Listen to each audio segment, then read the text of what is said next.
The ink on the divorce papers was barely dry when Marcus Sterling ordered a $5,000 bottle of vintage Krug for the table.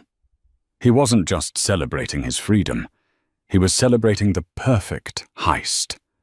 He had successfully hidden $12 million in offshore assets, leaving his ex-wife Gabriel with nothing but a used sedan and a broken heart. He raised his glass, laughing to his colleagues. I stripped her bare, boys, and her pathetic father sat there and couldn't do a damn thing about it. But Marcus made a fatal calculation. He didn't know that the pathetic old man he was mocking wasn't just a retired watch repairman. He was a man who operated in the shadows of the economy Marcus only pretended to understand. Marcus had won the battle, but he had just started a war he couldn't survive. The air inside the Obsidian Manhattan's most exclusive members-only steakhouse smelled of aged leather, truffle oil, and unbridled arrogance. It was a Friday night in November, and the city outside was being lashed by freezing rain. But inside, under the warm amber glow of the chandeliers, Marcus Sterling felt invincible. Marcus was 38, a senior partner at Vanguard and Pierce, one of the city's most ruthless private equity firms. He wore his success like armor, a bespoke Savile Row suit, a Patek Philippe Nautilus on his wrist, and a smile that had charmed juries and boardrooms alike. But tonight, that smile was sharper than usual. It was predatory. To the single life, Marcus announced, raising a crystal flute. Around the circular booth sat his court, Jason, a junior analyst, desperate for approval, Greg, a divorced corporate liability lawyer who lived vicariously through Marcus, and Sylvia, a shark of a real estate agent who was eyeing Marcus now that he was technically on the market. "So it's done?" Greg asked, leaning in. "Signed, sealed, delivered. The judge stamped it at 4:00 p.m. today," Marcus said, savoring the sip of champagne. "Gabriel Sterling is officially Gabriel Vance again, and I am officially a free man." "And the assets?" Jason asked, lowering his voice conspiratorially. "Did she, you know?" Marcus chuckled, a low, rumbling sound deep in his chest. "She got the apartment in Queens," he said dismissively. "She got the 2018 Honda. She got her grandmother's jewelry, which I generously agreed not to appraise." Sylvia raised an eyebrow. "That's it, Marcus. You've been pulling in 7 figures for 5 years. She didn't fight for the portfolio, the Hamptons deed." "She tried," Marcus said, leaning back and spreading his arms. "Or rather, her lawyer tried. A strip mall attorney she found on Google. But here's the beauty of it. You can't split what doesn't exist." The table went quiet as they realized what he meant. "I spent 2 years moving liquidity." Marcus bragged, his ego getting the better of his discretion. "Shell companies in Malta, crypto cold wallets, physically stored in a safety deposit box in Zurich. By the time we got to discovery, my net worth on paper looked like I was barely scraping by. I pleaded market volatility. I pleaded bad investments. I sat there in mediation, looked her right in the eyes with a tear in my eye, and told her, 'Gabriel, I'm ruined. I'm doing this for you so you don't inherit my debt.'" "You are evil," Sylvia said. But she was smiling. In their world, this wasn't cruelty. It was strategy. "And she bought it?" Greg asked. "Hook, line, and sinker." Marcus nodded. "She's soft. She always was. She just wanted peace. She wanted to move on. She looked at me with those big, wet doe eyes and said she didn't care about the money, she just wanted out." He took another drink, feeling the warmth of the alcohol mix with the adrenaline of victory. "The best part," Marcus continued, "was her father, Arthur." "The little old guy?" Jason asked. "I met him at your Christmas party once. Doesn't he fix clocks or something? Antique watches." Marcus corrected with a sneer. Has a dusty little shop in the Lower East Side. Smells like sawdust and old men. He came to the final arbitration. Sat in the corner in a cardigan that looked like it was knit during the Carter administration. Didn't say a word. Just watched me. Marcus mimicked a trembling old man holding a cane. I thought he was going to have a stroke when I said I couldn't pay alimony. I almost felt bad. Almost. The table erupted in laughter. Marcus basked in it. He felt like a king who had just conquered a neighboring land and salted the earth. He checked his phone. A notification from his banking app showed a balance transfer completing. The first chunk of his hidden wealth was being washed back into a clean account under a generic LLC name. $3 million instantly accessible. What about Gabrielle? Jason asked. Where is she going to go? Back to Daddy's, I assume. Marcus shrugged, signaling the waiter for another bottle. She can sleep on a cot in the back of his shop. Listen, I gave her the best years of my life. I paid for her art classes.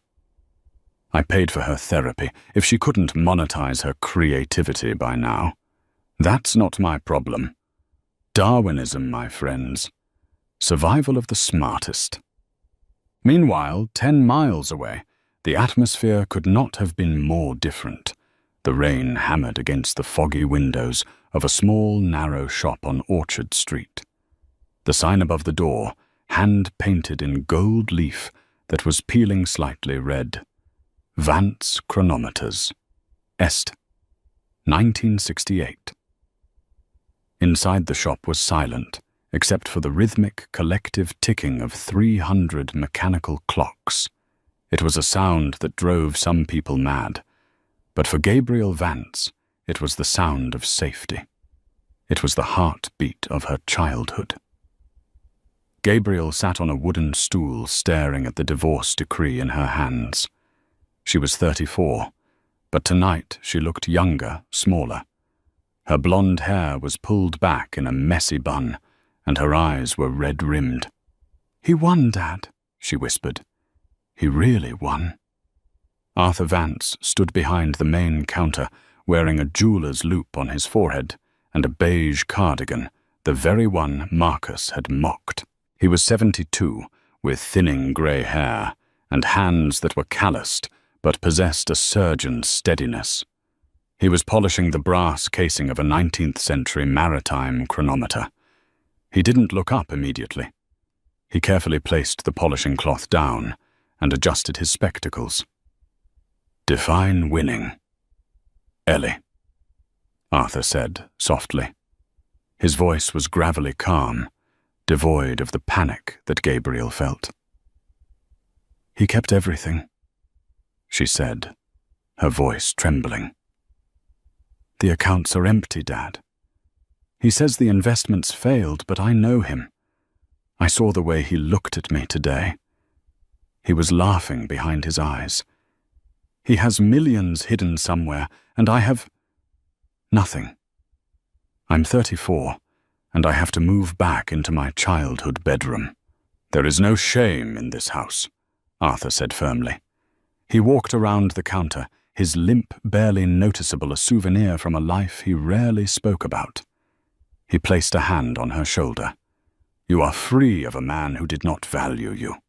That is a victory." "But it's not fair," Gabrielle cried, slamming the paper down on the glass counter. "He lied to the court. He gaslighted me for years.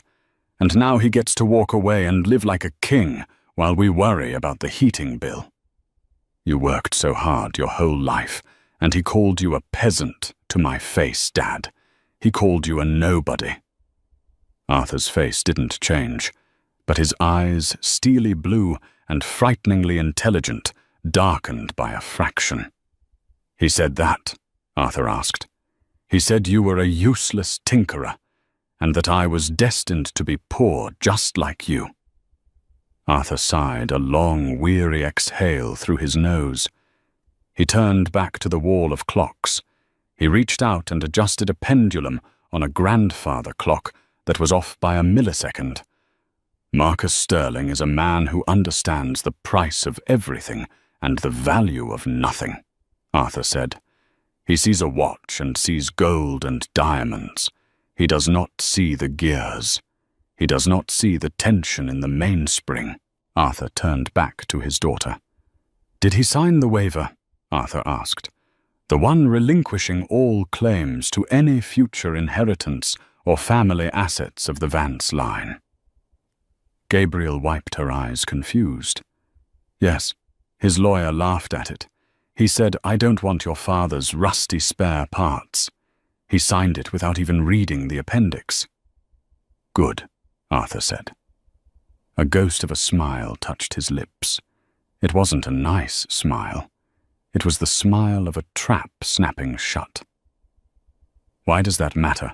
Gabriel asked. We don't have any assets, Dad. We just have the shop. Arthur walked over to the heavy steel safe in the back of the room. It wasn't a modern digital safe. It was an antique, intricate iron beast from the 1920s. He spun the dial with a speed and precision that blurred his fingers. Left 40 right, 10, left 85. Click. The heavy door groaned open. Gabriel expected to see watches, maybe some cash.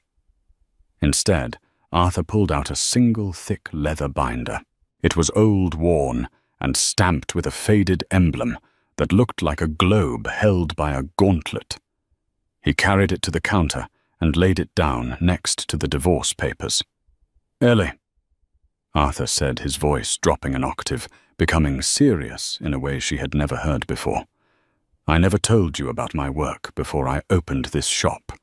You thought I was a watchmaker my whole life. Weren't you? Gabriel asked, a cold chill running down her spine. You fixed watches for the neighbors. I fixed things, Arthur corrected. But not just watches. In the 80s and 90s, I worked as a forensic auditor and a liquidation specialist for a group of private interests in Zurich and London. My job was to find money that people like Marcus tried to hide, and my other job was to dismantle companies that lost their way. Gabriel stared at him. What are you talking about? I retired because I wanted a quiet life for you, Arthur said. But a man like me never truly retires. We just go dormant. He opened the leather binder.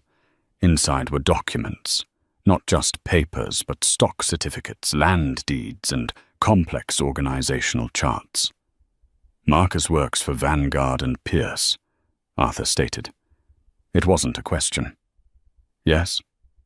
And Vanguard and Pierce is currently trying to close the biggest deal of the decade, Arthur continued. They are trying to acquire the development rights for the Hudson Yards extension project. Marcus has bet his entire career and the liquidity of his firm on this deal, closing by Christmas. He mentioned a big merger, Gabriel stammered. How do you know this? Arthur tapped a finger on a document in the binder. It was a deed for a holding company called Ethelgard Trust. Because, Arthur said calmly, Marcus thinks he is negotiating with a board of directors in Singapore. He thinks he is buying the land rights from a faceless conglomerate. But he isn't. Arthur looked at his daughter, and for the first time Gabriel saw the true power radiating off him. It wasn't the loud, flashy power of Marcus. It was the terrifying, silent power of an iceberg. He is negotiating with me, Arthur said. The Ethelgard Trust is mine. I own the land his firm needs to survive. And because he signed that waiver today, relinquishing all rights to Vance family assets, he has absolutely no idea that he just handed me the switch to the electric chair he's sitting in. Arthur closed the binder with a soft thud. Dry your tears, Gabriel. Tonight Marcus celebrates. But tomorrow we go to work. I'm going to teach your ex-husband a lesson about the mechanics of power." Monday morning arrived with the cold precision of a Swiss train. Marcus Sterling stood on the balcony of his new penthouse in Tribeca. It was a sterile, glass-walled fortress that cost $15,000 a month. Money he was now freely spending since he no longer had to hide it from divorce attorneys. He looked out over the city sipping a protein shake, feeling the master of his domain. His phone buzzed. It was Damien Pierce, the Pierce in Vanguard and Pierce, the big boss. "Marcus." Damien's voice was clipped urgent. "What's the status on the Hudson Yards extension? The board is getting twitchy. We've leveraged 40% of the firm's liquidity to prepare for the buy-in. If we don't secure the land rights from this Ethelgard trust by the end of the quarter, we are overexposed. Badly." "Relax, Damien," Marcus said, leaning against the glass railing. "I've dealt with these offshore trusts before. It's usually some senile British heir or a faceless board in Singapore looking for a payout. They're stalling to bump the price up by 1% or 2%. I'm scheduling a call with their legal representation today. I'll have the deal signed before the Christmas party." "Don't get cocky, Marcus," Damien warned. "This isn't a mid-market flip. This is the firm's future. And yours." "It's done," Marcus said, ending the call. He checked his reflection in the glass. Perfect suit, perfect hair, perfect life. He had shed the dead weight of his marriage, and now he was about to close the deal that would make him managing partner. He didn't know that the senile heir he was imagining was currently sitting 3 miles away, dipping a biscotti into lukewarm coffee, plotting his destruction. In the back room of Vance Chronometers, the mood was studious. The previous night's shock had worn off, replaced by a cold, hard determination. Gabriel sat at a workbench, but instead of gears and springs, the surface was covered in files. Arthur stood before a whiteboard he had wheeled out from a closet. He looked less like a watchmaker and more like a professor of war. "Rule number 1 of high finance, Gabriel," Arthur said, uncapping a marker. "Information is not power. Withheld information is power." He drew a circle on the board and wrote Vanguard and Pierce inside it. Then he drew a larger circle around it, labeled the trap. "Marcus thinks he is a predator," Arthur explained, his voice steady. "But he is merely a scavenger. He looks for companies that are bleeding, and he kills them to sell the parts. He has never built anything in his life. That is his weakness. He doesn't understand structure. He only understands liquidation." Gabriel looked at the documents. "So this Ethelgard trust. You really own it, how you've lived in this apartment since I was born." "We drove a station wagon." Arthur smiled, a wry twisting of his lips. "In 1988, I uncovered a massive embezzlement scheme within a British shipping conglomerate. The man who owned the company was grateful. He didn't have cash, the theft had nearly bankrupted him, but he had deeds to swampland on the west side of Manhattan. Back then it was worthless. Industrial waste. He transferred it to a blind trust in my name as payment." Arthur tapped the board. "He thought he was giving me dirt. But I knew the city would expand. I sat on it. For 30 years I paid the taxes, kept the trust dormant, and waited. Now that dirt is the only access point for the new Hudson Yards luxury district." Gabriel shook her head, amazed. "And Marcus needs it." "He needs it desperately," Arthur corrected. "Vanguard has already bought all the surrounding air rights, but without my plot of land, the keystone, they can't build the foundation for their skyscraper. If they don't get the land, their other investments collapse. They lose millions, maybe billions." "So we just say no?" Gabriel asked. "We refuse to sell, sir." "No." Arthur said, his eyes gleaming. "If we refuse, they'll just sue us or find a workaround. We don't say no. We say maybe."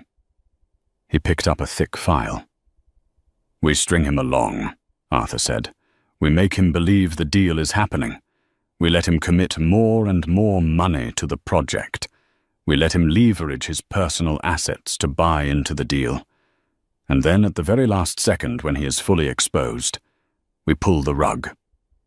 The shop bell chimed. Arthur's demeanor instantly shifted. He hunched his shoulders, put on his thick glasses and shuffled toward the front room, transforming back into the harmless old watchmaker. It was a courier dropping off parts.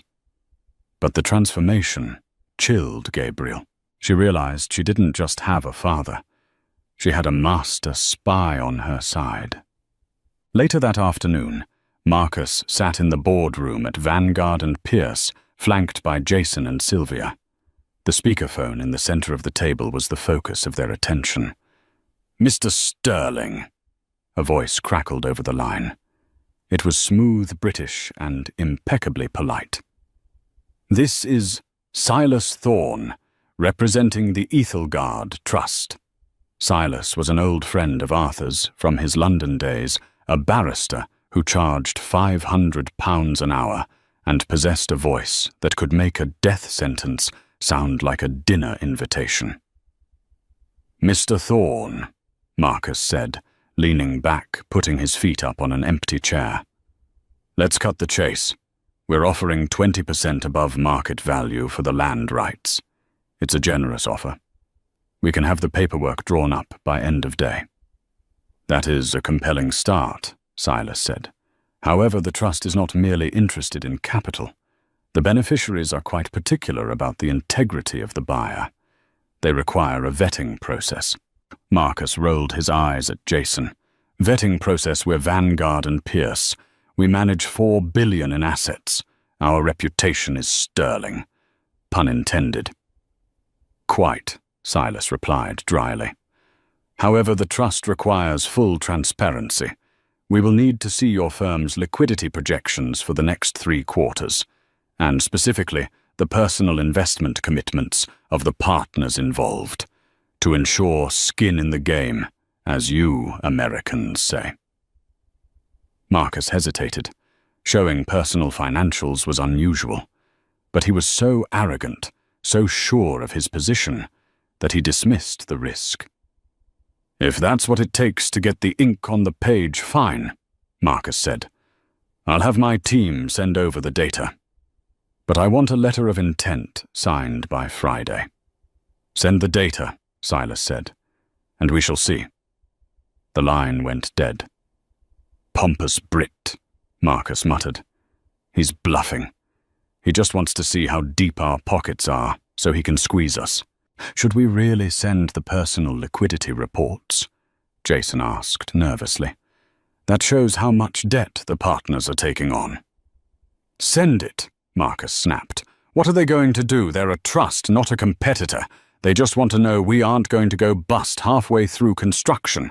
Once I close this, Jason, I'm buying a yacht. You can come clean the deck." Turned. 2 days later, the first twist of the knife occurred, though Marcus didn't feel it yet. He was walking out of a high-end jewelry store on 5th Avenue. He had just purchased a diamond bracelet, not for Gabriel, obviously, but for Sylvia. It was a thank-you gift for her help with the divorce paperwork, and perhaps a down payment on future late-night meetings. As he stepped onto the sidewalk, buttoning his cashmere coat against the wind, he saw them. Gabriel was walking out of a pharmacy, holding a small plastic bag. She looked tired. She was wearing a coat he recognized, one that was 3 years old. Beside her was Arthur, walking slowly, gripping his cane. Marcus could have just walked away. He could have ignored them. But Marcus Sterling couldn't resist an audience. "Well, well," Marcus boomed, stepping into their path. "The gruesome twosome." Gabriel froze. Her grip on the pharmacy bag tightened. Arthur stopped, lifting his head slowly. Hello, Marcus, Gabriel said quietly. Shopping for discount vitamins. Marcus laughed, gesturing to the pharmacy. I suppose the private healthcare plan got cut off yesterday. Rough transition. We are doing fine, Marcus, Arthur said. His voice was raspy. Marcus looked down at the old man. Are you... You look frail, Artie. You know, I was telling my colleagues the other day. It's a shame about the shop. With the rent hikes in the Lower East Side, how much longer can you really keep that dusty little museum open a year? 6 months. The shop has survived worse than rent hikes, Arthur said. Marcus smirked. He reached into his wallet and pulled out a crisp $100 bill. He tucked it into the breast pocket of Arthur's cheap cardigan. Here, Marcus said. Buy yourself a nice lunch. On me. Consider it the last bit of alimony you'll ever see. Gabriel stepped forward, her eyes flashing with rage, but Arthur caught her arm. His grip was iron hard. He stopped her. Arthur looked down at the money in his pocket, then up at Marcus. He didn't remove the bill. Thank you, Marcus, Arthur said, his voice terrifyingly neutral. I will be sure to invest this wisely. You do that? Marcus laughed. Maybe buy a lottery ticket. It's the only chance you people have. He turned and walked away, whistling, feeling like a god. He didn't see the look on Arthur's face as he watched him go. It wasn't the look of a defeated old man. It was the look of a sniper adjusting his scope for windage. Why didn't you let me throw it in his face? Gabriel hissed, shaking. Arthur plucked the $100 bill from his pocket. He held it up to the light. Because, my dear, Arthur said, pride is expensive, and Marcus just paid for our filing fees. Arthur tucked the money away. Come. Silas called. Marcus sent the documents. We have his financials. We know exactly where he is vulnerable. Is it bad? Gabriel asked. It's worse than I thought, Arthur said, a predator's grin finally breaking through. He's leveraged everything. He has taken out loans against his future partnership shares to buy into this deal. If the deal fails, he doesn't just lose his job. He owes the bank $12 million he doesn't have. Arthur started walking, his limp seeming to vanish as his stride lengthened. He thinks he's playing poker, Arthur muttered. But we are playing chess, and he just moved his queen directly into my line of fire. By the following Tuesday, the atmosphere on the 40th floor of Vanguard and Pierce had shifted from ambitious to suffocating. The air conditioning was humming at a low, expensive purr. But Marcus Sterling was sweating through his Egyptian cotton shirt. The Hudson Yards extension deal, internally codenamed Project Ethelgard, was stalling. And in the world of high-stakes private equity, a stall was as dangerous as a crash. Marcus paced his corner office, the Manhattan skyline looming behind him like a silent judge. He had promised the board a signature by Friday.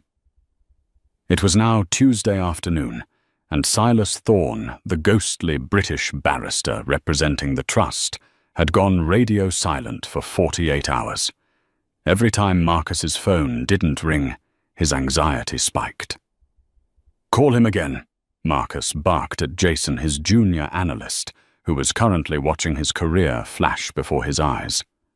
I've left 3 messages, Marcus, Jason stammered, tapping furiously on his tablet. His secretary, a woman who sounds like she was born in the 1800s, keeps saying he is in deep consultation with the primary beneficiary. Who is this beneficiary? Marcus snapped, slamming his hand on the mahogany desk. The vibration rattled his Newton's cradle. Is it a person? A board? A charitable foundation? I need a name. Jason. If I have a name, I can find a pressure point. I can find a price." "We can't find one," Jason admitted, his voice dropping to a whisper. "The trust structure is ancient, Marcus. It loops through the Isle of Man, bounces to a shell company in Delaware, and ends up in a blind, charitable foundation in Zurich. It's a dead end. Whoever owns that land doesn't want to be found. They are ghosts." Marcus loosened his tie, feeling the constricting grip of his own ambition. He hadn't just promised this deal to the firm. He had bet his life on it. Unknown to anyone else, Marcus had secretly borrowed $3 million against his unvested equity in the firm to front the initial capital requirements and bribe city officials to expedite zoning permits.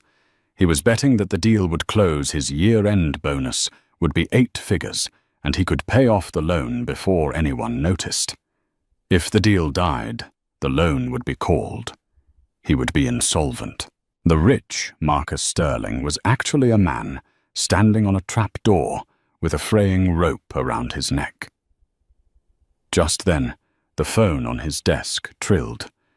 It was the private line. Marcus snatched it up, forcing his voice into a smooth, commanding baritone. "Sterling. Mr. Sterling." The voice on the other end was clipped, aristocratic, and agonizingly calm. It was Silas Thorne. "My apologies for the delay. The beneficiary has been deliberating." "Deliberating?"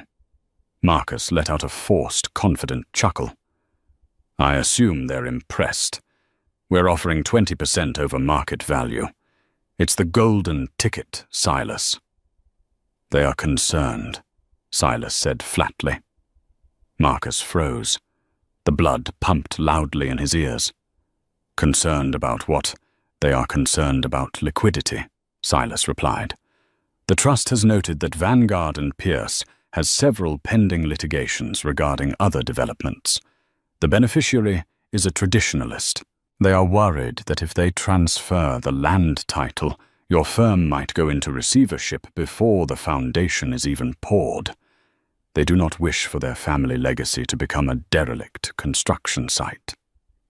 "That's absurd," Marcus spat, gripping the phone receiver until his knuckles turned white. "We are solvent. I sent you the financials. We manage $4 billion in assets. Paperwork can be massaged." Silas countered his tone, suggesting he knew exactly how the game was played. "The beneficiary requires a show of good faith, a personal commitment." "What kind of commitment?" "A cash deposit," Silas said. $5 million, but here is the condition, Mr. Sterling.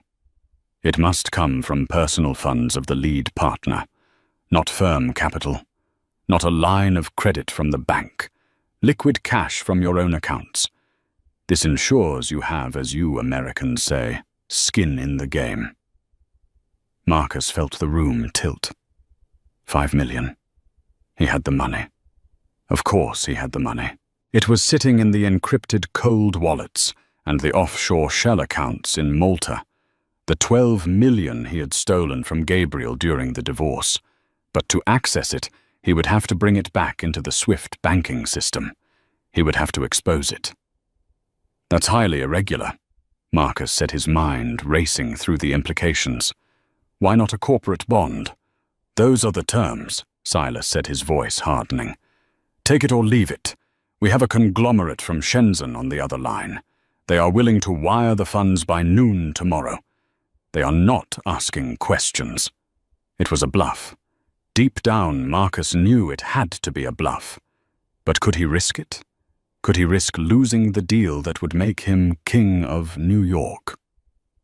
"Fine," Marcus hissed. "Send the escrow details. You'll have the wire by tomorrow morning." "Excellent," Silas said. "A pleasure doing business, Mr. Sterling." 3 miles away, in the dim, dusty light of Vance chronometers, Arthur Vance hung up a burner phone and carefully removed the SIM card. He snapped the plastic chip in half and dropped it into a jar of acid he used for cleaning corroded brass gears. He took the bait, Arthur said, turning to his daughter. Gabriel was sitting at the workbench, but she wasn't looking at watches. She was looking at a flow chart Arthur had drawn on a whiteboard. It looked less like a business plan and more like a battle map. 5 million, Gabriel asked, her eyes wide. Dad, he'll never pay that. He's too greedy. He loves his money more than he loves himself. He loves winning more than he loves money, Arthur corrected, wiping his hands on a rag. And right now he thinks he is buying his way into the CEO's chair. He thinks that 5 million is just a temporary deposit that he gets back once the deal closes. He doesn't realize that the deal will never close. Arthur tapped the whiteboard where he had written escrow account. Liechtenstein. The escrow account is real, Arthur explained, but the terms of the escrow agreement, which Marcus won't read because he's arrogant and rushing, state that the deposit is non-refundable if the buyer fails to meet the moral integrity clause of the contract. Gabriel frowned. Moral integrity clause. Since when do property deals have that? Since I wrote this one, Arthur smiled grimly. It states that the buyer must not have been involved in any fraudulent financial activity in the preceding 5 years. If they are found to be in violation, the deal is voided and the deposit is forfeited to the seller as a penalty for wasting time. Gabriel understood immediately. But he did commit fraud. He hid the assets during our divorce. Exactly, Arthur said, his eyes gleaming with a terrifying intelligence. But we have to prove it. And to prove it, we need him to move the money. Once he wires that 5 million from his offshore account to the escrow, he creates a paper trail. He links his hidden illegal money to a legal contract. He hands us the smoking gun.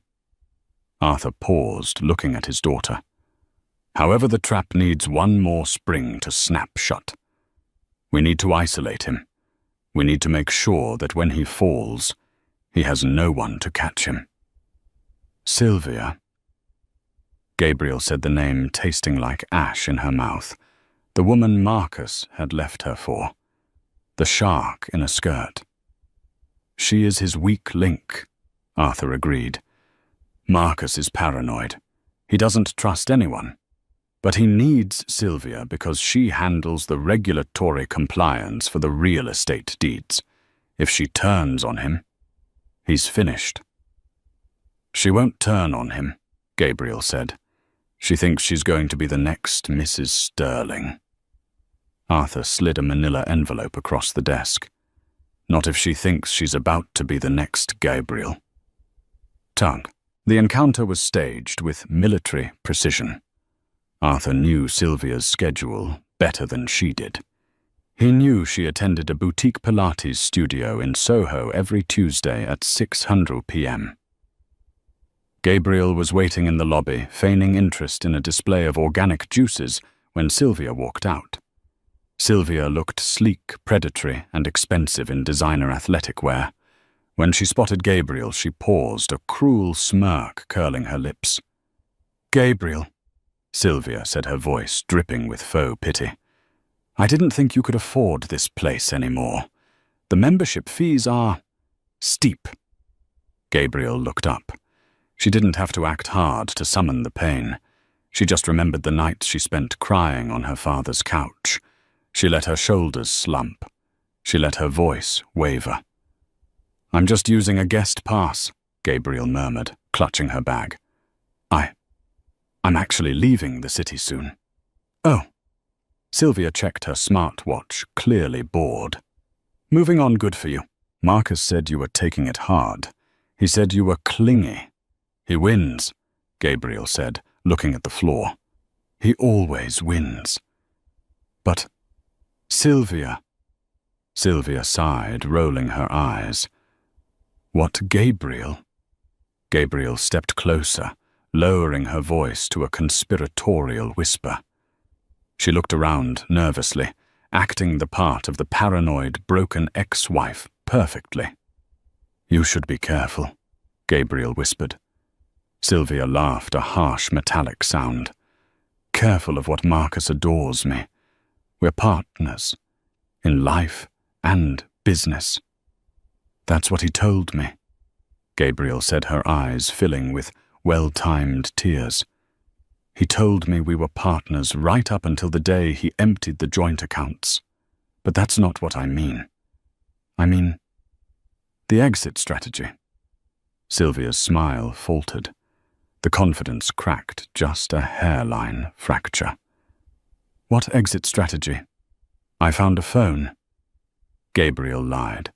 Her heart was pounding, but her voice was steady. "When I was packing up the apartment, an old burner he forgot to wipe. It had messages, Sylvia, encrypted ones. He's not planning to stay at Vanguard." Sylvia frowned. "That's ridiculous. He's about to make managing partner." "No." Gabriel shook her head frantically. "He's leveraging the Hudson Yards deal to get a massive buyout, and then he's jumping ship to Black Rock. He's taking the top client list with him. And he's not taking you. You're lying," Sylvia snapped, but her eyes were darting back and forth, calculating. "Check the LLC filings for the new deal," Gabriel whispered. "The Ethelgard Incorporation papers. He told you he put your name on them as a partner, right? To protect your commission." Sylvia didn't answer. The silence was confirmation. "Just check the papers, Sylvia," Gabriel said, backing away toward the door. "If your name isn't on the officers and directors list, you're already gone. He's just using you to do the dirty work before he cuts you loose. Just like he did to me." Gabriel turned and walked out into the cold night air. She didn't look back, but in the reflection of the glass door, she saw Sylvia standing frozen in the lobby, her face pale, the seed of doubt blooming into a poisonous flower. That night, alone in his penthouse, Marcus Sterling sat before his laptop. The screen glowed blue in the dark room. He had accessed the offshore accounts via a VPN routed through 3 different countries. The screen showed a balance of $12 million. It was beautiful. It was his freedom. He typed in the transfer details. Amount $5,000, $1,000. Destination, Ethelgard Escrow Services, Liechtenstein. He hesitated. His finger hovered over the Enter key. A primal instinct warned him. This was the point of no return. Once this money touched a legitimate bank, it left a footprint. If the IRS saw this, if Gabriel saw this, no, he muttered to himself, pouring another glass of scotch. Gabriel is a nobody. She's gone. And the IRS can't touch Liechtenstein. I close the deal, I get the deposit back in 2 weeks, and I double my net worth. He thought about calling Sylvia. He wanted to brag. He wanted to tell her he was the master of the universe. He dialed her number. It rang and rang. Click. Straight to voicemail. Weird, Marcus muttered. He assumed she was in the shower. He looked back at the screen. He took a deep breath. He pressed Enter. Processing. Transfer complete. $5 million vanished from the dark web and reappeared in Arthur Vance's trap. The jaws had snapped shut. At that exact moment across town, Sylvia was sitting at her kitchen table. Her laptop was open to the Vanguard and Pierce secure internal server. Gabriel's words, check the filing names, were echoing in her head like a curse. She pulled up the draft documents for the Hudson Yards Incorporation. She scrolled past the legalese, past the zoning codes down to the section labelled Article 4 Officers and Directors. Her name was nowhere, not even as a witness. "That bastard," Sylvia whispered. The betrayal hit her harder than she expected. She wasn't just angry, she was humiliated. She realized she was just another gear in his machine, destined to be replaced. She grabbed her phone. She didn't call Marcus. She didn't call her therapist. She dialed the number for the Vanguard and Pierce Internal Compliance Officer. "This is Sylvia," she said, her voice trembling with cold, hard rage. "I need to file an anonymous report, Priority 1. It's regarding a partner engaging in unauthorized outside negotiations and potential money laundering. Yes, it's about Marcus Sterling." Marcus Sterling spent 18 hours in a federal holding cell before his lawyer, Greg, managed to post bail. The bond was set at an exorbitant $2 million, requiring Marcus to sign over the deed to his Tribeca penthouse as collateral. He walked out of the precinct into a swarm of paparazzi. The headline on the New York Post was already circulating on Twitter. "Sterling Silver private equity star arrested in laundering probe." "Get me out of here," Marcus hissed, diving into Greg's car. "It's bad, Marcus," Greg said, driving fast. "Vanguard fired you for cause an hour ago. They're distancing themselves, and the SEC has frozen your domestic accounts. They can't freeze the Liechtenstein escrow," Marcus snapped. "That's $5 million. It's outside their jurisdiction. I need that money back, Greg. Get Silas Thorne on the phone. Tell him the deal is off." Greg handed him a burner phone. "You call him. My firm is advising me not to have direct contact with the trust." Marcus dialed Silas with shaking hands. "Thorne, the deal is dead. Wire the deposit back, now." "Mr. Sterling," Silas's voice was cool. "I'm afraid that's impossible. You are currently under investigation for financial crimes. Per the moral integrity clause, you signed the deposit is forfeited." "I didn't read that clause," Marcus screamed. "You can't keep $5 million because of an accusation." "We aren't keeping it," Silas corrected. "The trust is donating it to a charity of the beneficiary's choice, a lovely little organization called the Legal Aid Society for Divorced Women." Marcus froze. The cruelty was specific, targeted. "Who are you?" Marcus whispered. "Who is the beneficiary?" "Come to the address I just texted you," Silas said. "Alone. If you want any chance of seeing a penny of that money again." The address was in the Lower East Side, Orchard Street. Marcus felt a cold dread settle in his stomach. He ordered Greg to stop the car. He got out and walked the last 2 blocks in the rain, his expensive Italian shoes splashing in puddles. He arrived at the shop. Vance Chronometers. The lights were off, but the door was unlocked. Marcus pushed it open. The ticking of hundreds of clocks greeted him. Sitting in the back under a single hanging bulb was Arthur Vance. He was dismantling a watch with the calm precision of a surgeon. "You," Marcus breathed. "It was you." Arthur didn't look up. "Hello, Marcus.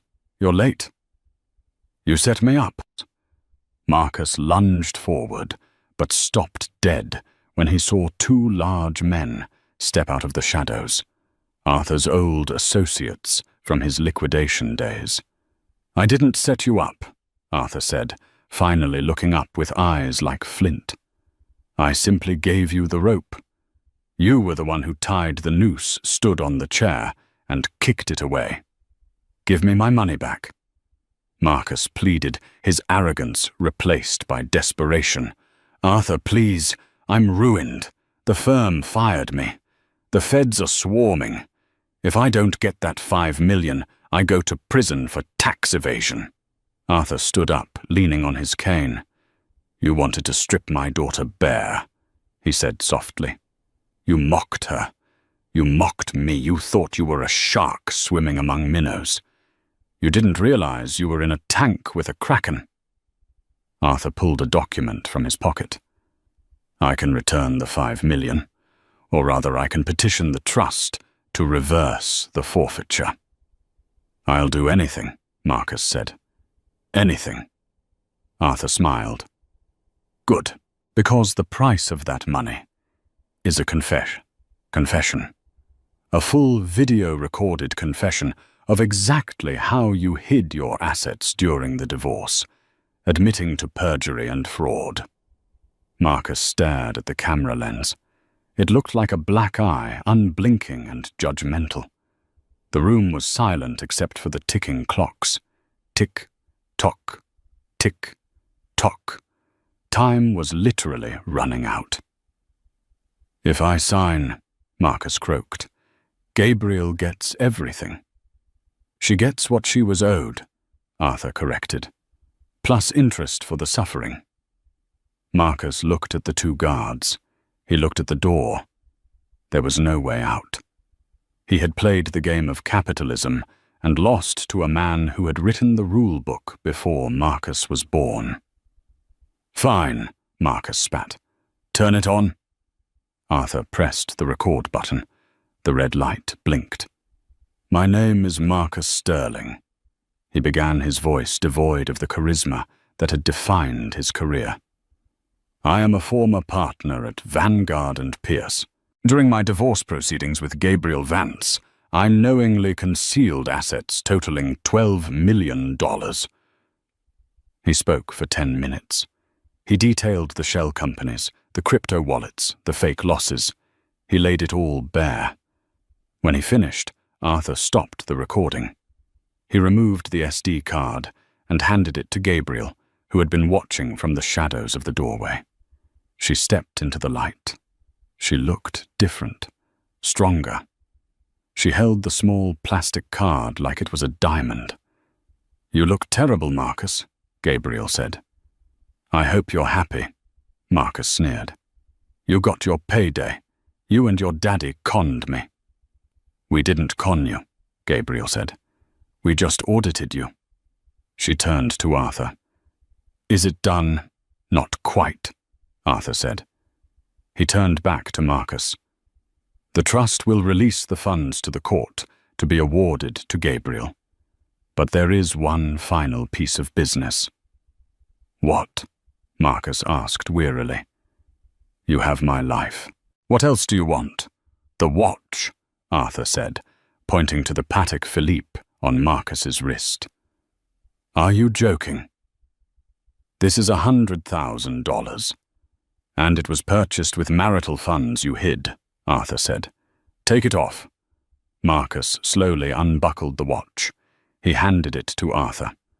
Arthur took it, inspected it with his loupe, and grimaced. "The movement is off. It's losing 3 seconds a day. Sloppy craftsmanship. Just like its owner."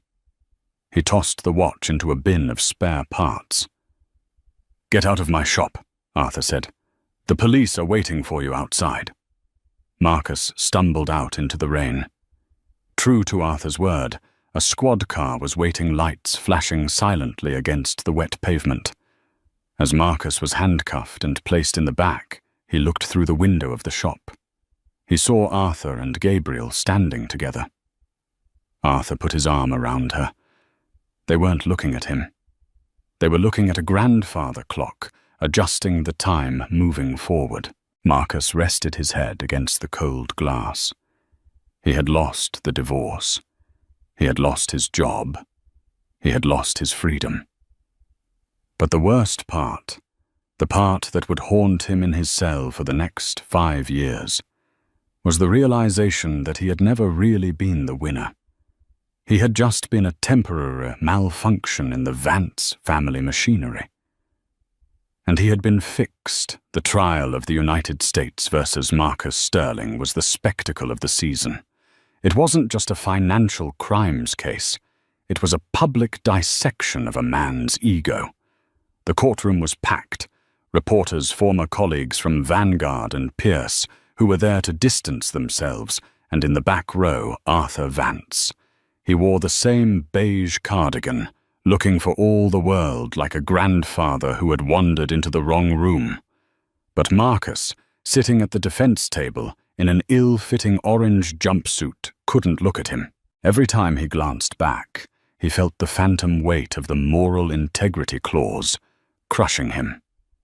The evidence was overwhelming. The video confession Marcus had recorded in the watch shop was the centerpiece. The jury watched in silence as the Marcus on screen, arrogant, terrified and desperate, detailed the complex web of offshore accounts in Malta, the crypto wallets and the calculated poverty he had pleaded during the divorce. Sylvia took the stand on the third day. She didn't look at Marcus with love or even pity. She looked at him with the cold calculation of a survivor. She testified about the Project Ethelgard deception, confirming that Marcus had used illicit funds to try and buy his way into a partnership, all while planning to betray the firm. Her testimony was the final nail. The judge, a stern woman with zero tolerance for white-collar hubris, delivered the sentence. "Mr. Sterling," she said, peering over her glasses, "you treated the law as a suggestion and your family as a liability. You hid $12 million while your wife struggled to pay rent. You attempted to corrupt a legitimate business transaction with laundered funds. This court sentences you to 8 years in federal prison with no possibility of parole for the first 5. The gavel banged. It sounded like a gunshot. Marcus was led away. As he passed the gallery, he finally locked eyes with Gabriel. She wasn't smiling. She didn't look triumphant. She just looked finished. She had closed the book on him. Outside the courthouse, the rain had stopped. Gabriel stood next to her father. "It's over," she said, taking a deep breath of fresh air. "The legal part is over." Arthur nodded. "Now comes the restitution." The settlement was swift. The court awarded Gabriel the full $12 million Marcus had hidden, plus punitive damages for emotional distress and legal fees. Vanguard and Pierce, desperate to avoid further scandal, settled a separate civil suit with the Ethelgard Trust for an undisclosed sum to release them from the contract which Arthur promptly gifted to Gabriel as consulting fees. Gabriel Vance was now a very wealthy woman. But she didn't buy a penthouse. She didn't buy a sports car. She bought the building on Orchard Street. She renovated the apartments above the shop, turning them into low-cost housing for single mothers going through contentious divorces. She called it the Sterling House, a final ironic joke that Marcus would never appreciate. But the biggest surprise came a month later. Gabriel walked into the shop to find Arthur packing a bag. The shelves, usually cluttered with clocks, were oddly bare. "Going somewhere?" Gabriel asked. "The work here is done," Arthur said. "The trust has other assets that need managing. There is a winery in Tuscany that is being mismanaged by a corrupt nephew. The primary beneficiary is concerned." Gabriel smiled. "You're never going to actually retire, are you? Time waits for no man." "Ellie." Arthur winked. "And neither does justice." Marcus Sterling sat in the recreation yard of the FCI Otisville Correctional Facility. He was thinner now. The arrogance had been scrubbed off him, replaced by a dull grey resignation. He spent his days in the prison library, shelving books, earning 12 cents an hour. A guard approached him. "Sterling, letter for you." Marcus took the envelope. It was heavy, cream-colored paper. No return address. He opened it. Inside was a single photograph and a newspaper clipping. The photograph showed the new Hudson Yards Extension Park.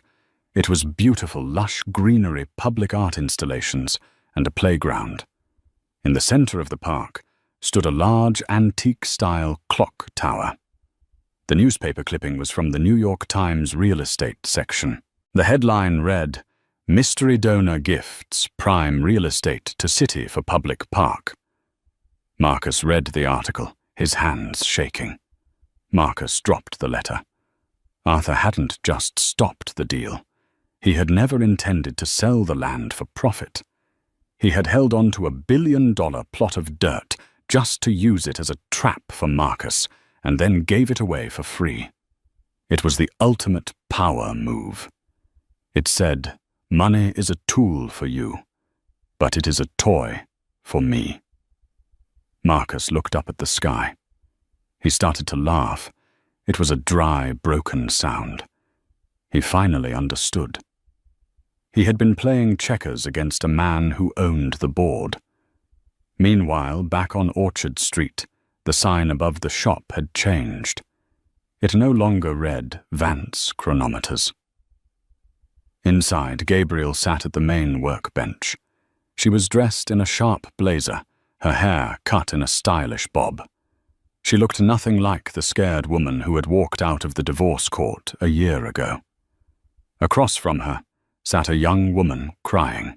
The woman was holding a stack of papers, shady pre-nuptial agreements and threats from a powerful husband. "He says he'll destroy me," the young woman sobbed. "He says he has lawyers who can bury me. He says I'll get nothing." Gabriel picked up a jeweler's loupe and inspected the papers just like her father used to inspect a broken mainspring. "He says a lot of things," Gabriel said calmly. She opened a familiar leather binder on the desk, the same one Arthur had used. "But tell me, does your husband have any offshore accounts, maybe in the Caymans?"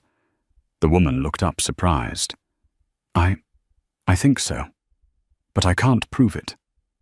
Gabriel smiled. It was a Vance smile. Dangerous. Precise. "We don't need to prove it yet," Gabriel said.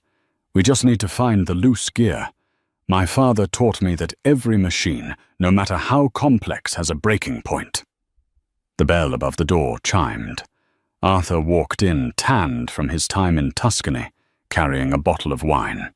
He saw Gabriel working, saw the focus in her eyes, and he stopped. He didn't interrupt. He just hung his coat on the rack and listened to the rhythmic ticking of the clocks. The shop was in good hands. The legacy wasn't about watches after all. It was about making sure that when the powerful tried to steal time from the weak, the Vance family was there to reset the clock. And that is the story of Marcus Sterling, the man who thought he won the divorce, only to lose everything to the father-in-law he underestimated. It's a brutal reminder that in the game of life, the loudest person in the room is rarely the most powerful. Marcus thought wealth was his weapon, but Arthur Vance knew that information and patience is the only currency that truly matters. What did you think of Arthur's long game? Was the punishment fitting for Marcus, or did he deserve even worse? And be honest, if you found out your partner was hiding. $12 million. Would you have handled it with Gabriel's grace, or would you have gone full scorched earth?